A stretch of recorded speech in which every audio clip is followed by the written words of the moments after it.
বাংলাদেশের বাজারে এই প্রথম সুজুকি কোম্পানির হায়ার সিসি দুটো বাইক প্রবেশ করলো। একটার মডেল হলো সুজুকি জিক্সার 250, আরেকটি হলো সুজুকি জিক্সার SF 250। আর এই বাইক দুটার ট্যাগলাইন দেওয়া হয়েছে the fastest bike in Bangladesh. But দুঃখজনক হলে এটাই সত্যি, বাংলাদেশের বাজারে সুজুকি কোম্পানিরই আরেকটা বাইক আছে, সুজুকি GSXR 150R, যেটার টপ স্পিড এই দুটো বাইক চাইতে বেশি। যেমন ওটার টপ স্পিড ইজিলি 160 বা 60+ উঠে, কিন্তু জিক্সার 250 এবং জিক্সার SF 250 এগুলার স্পিড 150 এর মধ্যেই থাকে। তো ফাস্টেস্ট একটা দেওয়া আমার মনে হয় উচিত হয় নাই, কারণ সুজুকি GSXR এর চেয়ে ফাস্টেস্ট। তারপরে যদি আমি বলি এটা লুকসের কথা, লুকসে আমি আহামরি কোনো ডিফারেন্স পাই নাই। ইন্ডিয়ান যে ভেরিয়েন্ট আছে সেটার চাইতে বাংলাদেশি ভেরিয়েন্টে তফাৎ শুধু 250-র যে স্টিকারটা। তাছাড়া নর্মালি 250-র স্টিকার ছাড়া দেখার মতো ওইরকম আহামরি কোনো চেঞ্জ নাই। এবং এটা দেখে আমার মনে পড়ে গেল বাজাজ N250-র কথা। N160 N250 প্রায় সিমিলার, জাস্ট ওটার সাইলেন্সার পাইপটা একটু চেঞ্জ এবং স্টিকারটা চেঞ্জ। তো সেই রকমই সুজুকি 250 যে দুটো মডেল বের করছে, জিক্সার এবং জিক্সার SF, এগুলা আগের দুইটা মডেলেরই price same same, just colour এবং ওই স্টিকারের জন্য একটু তফাৎ। তাছাড়া বাকি সব আমার কাছে আগের মতোই লাগছে। এগুলোর প্রাইসগুলো যদি আমি একটু বলে দেই, সুজুকি জিক্সার 250-র প্রাইস নির্ধারণ করা হয়েছে 3,99,950, এবং সুজুকি জিক্সার SF 250-র প্রাইস নির্ধারণ করা হয়েছে 4,49,950। আমাকে যদি প্রাইস সম্পর্কে বলতে বলেন তাহলে আমি বলবো আমার কাছে একটু ওভার প্রাইস লাগছে। আপনারা বলবেন যে 250 সিসি হিসাবে ঠিক আছে, বাট একটু বেশি লাগছে, কারণ যেহেতু রয়্যাল এনফিল্ড অনেক কম টাকায় অনেক ভালো ডিল দিতেছে, সেক্ষেত্রে আমাদের একটু প্রাইস নিয়ে ভেবে দেখা দরকার।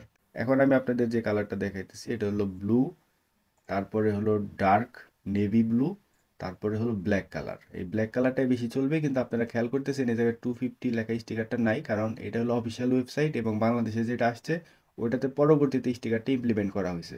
আর তাছাড়া এই জায়গায় সব ডিটেলস দেওয়া আছে, LED head lamp, LED tail lamp, full console digital meter, Suzuki easy start system, 250 CC engine.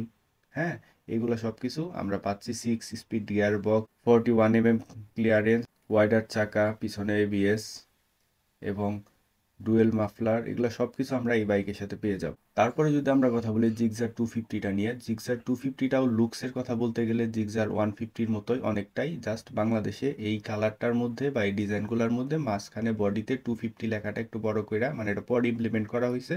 তাছাড়া দেখা আহামরি চেঞ্জ নাই। সামনের লুকস সেম, মিটার সেম, এবং এটার মধ্যে নাই শুধু সামনের কিটটা, তাছাড়া সবকিছু সেম। এখন যদি আমি আমার ওপিনিয়নের কথা বলি, সুজুকির ফার্স্ট হায়ার সিসি বাইক হিসেবে আমার কাছে বাইক দুইটা আসলেই পছন্দ হয়েছে, কিন্তু আমাকে যদি একটু কোথাও কাটছাট করতে বলা হয় সেক্ষেত্রে আমি বলবো যে প্রাইসটা যদি আর একটু কম করা যেত, সেক্ষেত্রে আমাদের সাধারণ মানুষের জন্য অনেক উপকার হতো। অলরেডি বাংলাদেশের মার্কেটে রয়্যাল এনফিল্ড অনেক কম টাকায় বাইকগুলা সেল করতেছে, সেক্ষেত্রে আমরা আরেকটু প্রাইস কম আশা করতেই পারি। তারপরে যদি আরেকটা জিনিস আমাকে অ্যাড করতে হয় সেটা হলো এই বাইকগুলোর লুকস।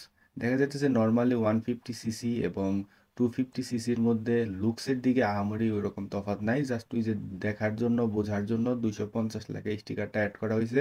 ইন্ডিয়ান ভেরিয়েন্টে ওই স্টিকারটা নাই, বাংলাদেশি ভেরিয়েন্টে স্টিকারটা অ্যাড করা হয়েছে। তো আমি বলবো শুধু স্টিকার না, লুকসে, ডিজাইনে এবং আরও কিছু কিছু জায়গায় পরিবর্তন আনাটাও জরুরি। এর পরবর্তী মডেলগুলোতে আমরা আশা করব সুজুকি যখন হায়ার সিসি কোনো বাইক নামাবে এবং লোয়ার সিসি কোনো বাইক নামাবে, দুইটার মধ্যে দেখে বোঝা যায় এরকম বড় কোনো চেঞ্জ বা বড় কোনো আপডেট থাকাটা খুবই জরুরি। হায়ার সিসি বাইক নিয়ে আসলে মানুষের অনেক রকম মতামত। হায়ার সিসি বাইক আসলে সবার জন্য না, কিন্তু যারা হায়ার সিসি বাইক কিনবেন তারা অবশ্যই এগুলো যায় না বুঝে কিনবেন। এগুলোর মেনটেনেন্স কস্টটা একটু হাই হয়, ফুয়েল কনজাম্পশনটা একটু বেশি হয়, সবকিছু মিলে হায়ার সিসি বাইক একটু হায়ার সিসি মানুষের জন্য। হায়ার সিসি বলতে বোঝাইলাম যাদের ক্লাসটা একটু হায়ার তাদের জন্য। সাধারণ আম পাবলিকের জন্য 150 সিসি পারফেক্ট সব দিক দিয়ে। তো ভিডিওটা আপনাদের কেমন লাগলো আমাকে কমেন্টে জানাতে ভুলবেন না। দেখা হবে পরের কোনো ভিডিওতে, সে পর্যন্ত আমাকে সাবস্ক্রাইব করে রাখবেন। ভালো থাকবেন। আসসালামু আলাইকুম।